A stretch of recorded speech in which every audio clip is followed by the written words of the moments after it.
Antes as pessoas tinham o trabalho como algo muito extremo e que tinha que dedicar todo o tempo, toda a vida, tudo para o trabalho.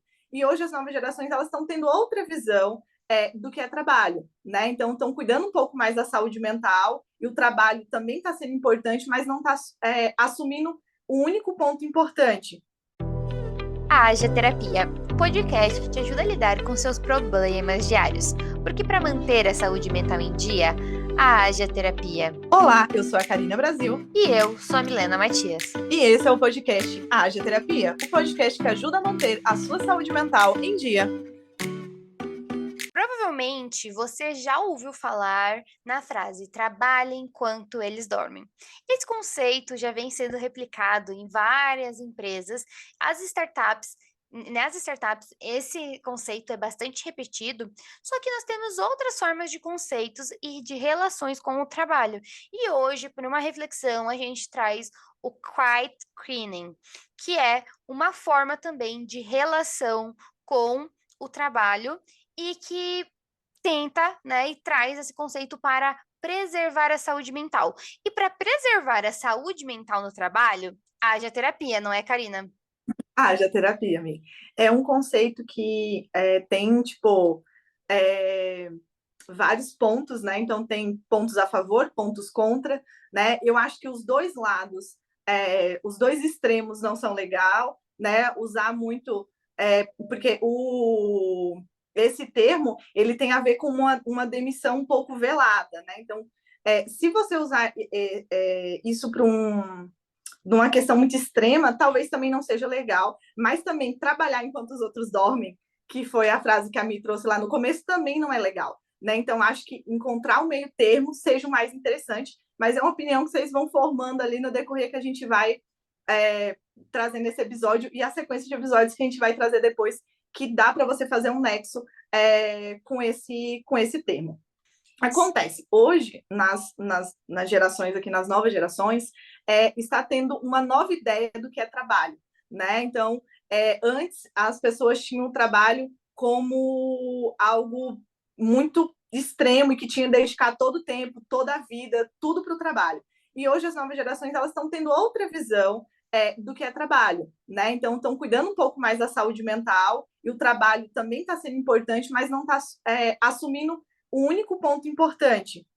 Com a evolução do mundo mesmo e o conhecimento, né, cada vez maior sobre saúde mental, sobre qualidade de vida, a gente começa a perceber que nós precisamos investir em vários pilares de vida e que anteriormente talvez o pilar, não é, da vida de uma pessoa era o trabalho, ou especialmente numa época da vida onde mulheres não poderiam trabalhar, os homens, né, viviam ali para o trabalho, não é? Não investiam na casa, nas tarefas domésticas, na criação dos filhos, era tudo centralizado no trabalho.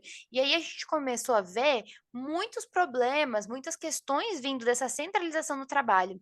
Assim que nós, mulheres, começamos também a ter acesso ao mercado de trabalho, muitas vezes isso ficou muito voltado também, não é, para centralizado no trabalho, a vida para trabalhar, eu vivo para trabalhar. Será que isso faz sentido para você? Talvez não. Por quê? Porque nós temos várias formas de ver o mundo, várias visões de mundo. Então, por isso que o quiet quitting que a gente traz hoje, quitting, que a gente traz hoje, não é uma questão de que é certo ou errado. É uma questão do que faz sentido para você também e também na busca de um equilíbrio, tá? Porque tudo que é demais faz mal, não faz bem, não é, Karina? Então, por isso que a gente traz esse conceito hoje aqui para vocês, para trazer reflexão. Será que isso faz sentido para mim?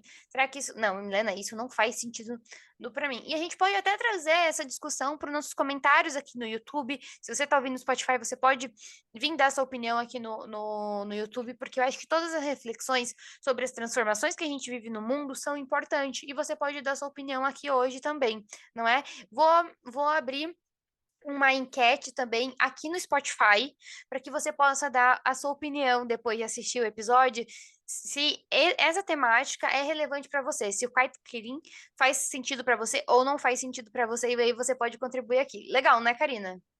Verdade, excelente estratégia, né? Porque é um tema, inclusive eu e a Mi estava debatendo antes de começar, né? Que gera tipo muitas dúvidas, assim, né? Até por não ser um tema muito falado ainda, né? Não ser um tema muito conhecido, né? Provavelmente a maioria das pessoas que está nos escutando ou nos ouvindo, nos escutando, nunca ouviu falar. E também porque esse termo ele é recente, né? Ele surgiu na pandemia. E aí, por que ele surgiu na pandemia? Né? Porque foi um período onde essa questão de se dedicar excessivamente para o trabalho começou a não fazer tanto sentido para algumas pessoas. Então, começou a ter um período maior de demissões, né? Porque as pessoas começaram a priorizar um pouco mais esse equilíbrio entre o trabalho e entre a vida pessoal. Porque antes da pandemia, algumas pessoas não tinham essa noção de tipo de finitude, digamos assim, né? A pandemia ela trouxe várias questões assim para a gente tipo ter uns insights muito legais, né? Esse termo ele surgiu ali no período da pandemia, né? Onde começou a ter algumas demissões porque as pessoas começaram a falar: será que vale a pena eu dedicar todo o meu tempo e toda a minha vida para o trabalho? Será que não tem outras coisas que também são importantes, como a minha família, por exemplo? Sim, você sabe que você tocou nesse ponto da finitude da vida, eu acho muito importante a gente refletir também sobre isso, não é? Tem uma frase que fala: as pessoas vivem como se nunca fossem morrer e morrem como se nunca tivessem vivido, né? Já ouviu essa Uhum, frase? E excelente ela frase. faz muito ela faz muito sentido. Por quê? Porque a gente precisa viver uma vida que faça sentido pra gente. A gente precisa viver como se estivesse vivendo. E quando for pra morrer, a gente morre como se estivesse morrendo mesmo, não é? Eu comecei a me aproximar mais desses temas de finitude da vida, quando eu comecei a atender, pacientes que estavam em cuidados paliativos ou que estavam numa relação de uma doença que se aproxima muito mais com a questão de finitude mesmo, não é? E tem um TED Talk que é da Ana Michele. Ana Michele é uma mulher que enfrenta um câncer, se eu não me engano, há mais de 11 anos. E ela tem vários livros, 2 livros, se eu não me engano. E um é Enquanto Eu Respirar. Talvez você já tenha visto eles nas grandes livrarias. Ele tem na Amazon. E ela começa o TED Talk dela falando sobre isso. Ela fala assim: eu tenho um diagnóstico, é câncer. E você tem um outro problema, que é achar que nunca vai morrer. Entende? Porque a Uhum. gente vive muitas vezes como se nunca fosse morrer. Então é muito importante a gente refletir isso sobre a nossa relação do trabalho. Por quê? Porque a partir dos 16, 17, 18 anos é o momento que a gente começa geralmente a trabalhar, a gente está começando a se movimentar. Umas pessoas um pouco depois, porque se dedicam bastante à faculdade, ou a faculdade exige também um período integral e a pessoa entra em fase de trabalho logo depois, mas daí depois isso vai se estender grande parte por muita ao longo da vida, entende? Você vai precisar trabalhar muitas vezes. Então, a gente precisa sim analisar nossas relações com a questão do trabalho, isso é muito válido e muito importante, não é? Então, as gerações têm avaliado cada vez mais as relações com o trabalho. Mas será que essas mudanças têm sido para melhor? Porque quando a gente viu a geração que veio aqui e que tem trabalhado muito, é, é a geração, muitas vezes, que é a do trabalho enquanto eles dormem. E esse de trabalhar enquanto eles dormem, adoeceram, não é? E será que a gente tem mudado então para melhor? Eu acho que fica essa reflexão, né? A gente tem mudado para melhor ou não?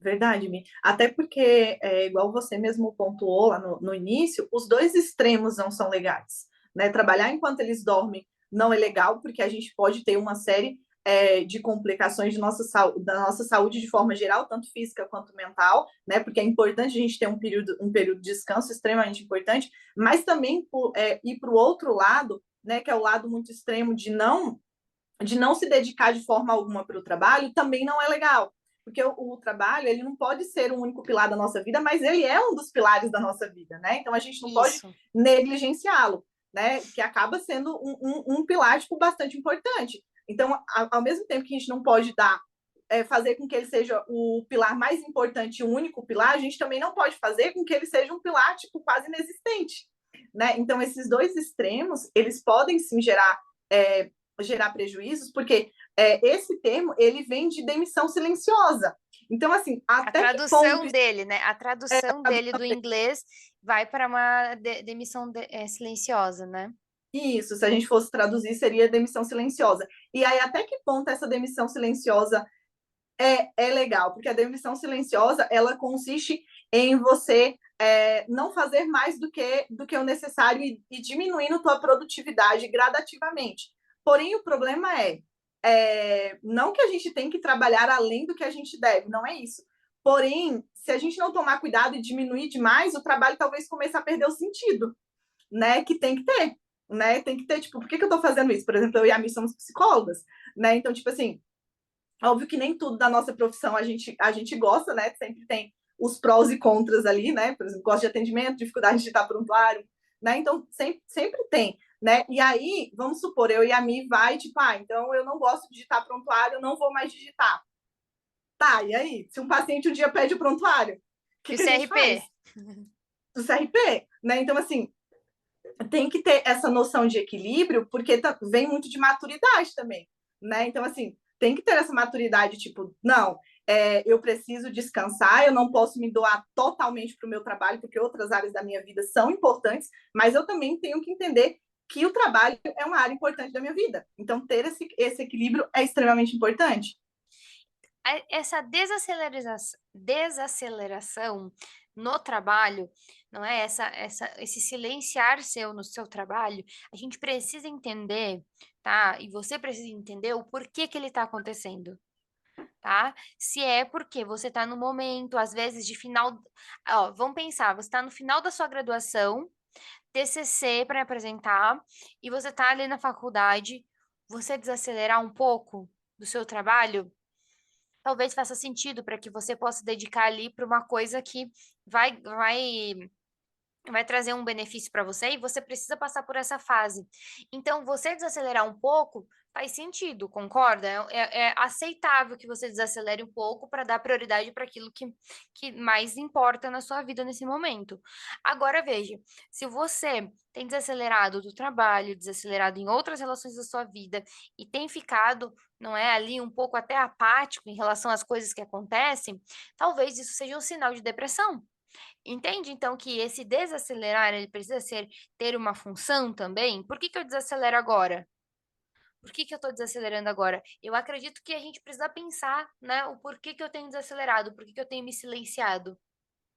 Uhum, é verdade, Mi. Os motivos, né? O porquê. Eu tô fazendo isso, mas por quê? Porque eu estava me dedicando demais ao trabalho e não estava me dedicando a outras áreas, isso estava me gerando prejuízo, né? Isso estava fazendo eu desenvolver alguma questão ali que não era legal, ou porque eu tô, tipo, tendo um nível de desânimo mais generalizado, né? Para outras áreas da vida. Então, isso é extremamente importante de você notar ali como se fosse, tipo, Nós vamos tocar nessa sériezinha que vai sair aqui na questão de evitação e hipercompensação. Você vai ver uhum. tudo isso acontecendo, tá? Ou até mesmo a resignação, tá? Então você vai vendo isso, aquela luta, fuga, congelamento que a gente ouve falar muito, e talvez você já tenha ouvido falar, não é? A gente vai ver esses comportamentos acontecendo, né, dentro da nossa vida. E a gente tem que ver se isso até que ponto isso é saudável ou não, se isso pega só nessa parte da vida. Então, veja, esse congelamento, essa fuga do trabalho, por que que acontece? Será que eu tô saudável? Ou não, é uma situação pontual e eu tô só gerenciando porque tá demais, Milena, eu tô sobrecarregada e tudo mais, é um trabalho que não me valoriza, então eu tô desacelerando aqui. Isso a gente precisa prestar sempre muita atenção, não é? Verdade, Mi. Então, assim, esse episódio foi só para a gente trazer um pouquinho de questionamento, né? Levantei esse questionamento, tanto é que a gente quer que seja um episódio que vocês interajam mais no sentido de perguntar, né, sobre, enfim, ou dar sua opinião, né, da sua opinião, se você concorda, se você não concorda. E eu e a Mi vamos gravar uma sequência de episódios, igual ela falou, que vai trazer um pouquinho, tipo, sobre produtividade, sobre a síndrome de burnout que vem decorrente do trabalho excessivo, né? Então, para você Padrões conseguir de workaholic, não é? exatamente, né? Então, para você ter essa, tipo, conseguir pesar ali na balança, né? Tipo, Ou em que ponto será que eu tô? A gente sempre tem que pensar que não é legal o 8 ou 80. 80. Cada um tem a sua frequência e você vai encontrar Uhum, a sua frequência, entende? Nós, como psicólogos, a gente não aponta o que, isso aqui é o melhor para você. Não, aham, a gente sempre vai colocar para você, olha, tem esse extremo e tem esse extremo. Onde você se sente mais ajustada? Onde você se uhum. sente melhor? E aí, esses episódios são justamente para isso, não é, Karina? Mas, geralmente, o 8 ou 80 nunca são os bons, né? Geralmente o meio termo é o mais interessante, Uhum. né? Então, esse episódio fica aí mais para reflexão. E aí, Mi, se quiserem te encontrar, tirar algumas dúvidas sobre esse tema, como é que faz para te encontrar? Me encontra lá no Instagram, Milena Matias, Milena com Y, Matias com dois Is. Você pode me chamar lá e se você quiser algum tema a respeito dessa questão universo do trabalho, né? Minha relação com trabalho e produtividade, você pode me chamar ou chamar a Karina. A Karina tá lá no Instagram também. Qual que é o endereço? O @carinabrasil.psi, né? Pode mandar sugestões de tema, tanto para mim quanto para Milena, ou tirar alguma dúvida sobre esse tema. E para lidar com todas essas questões do trabalho, que não são poucas, né? Haja terapia. Tchau, Até o tchau. próximo encontro. Tchau, tchau. Até.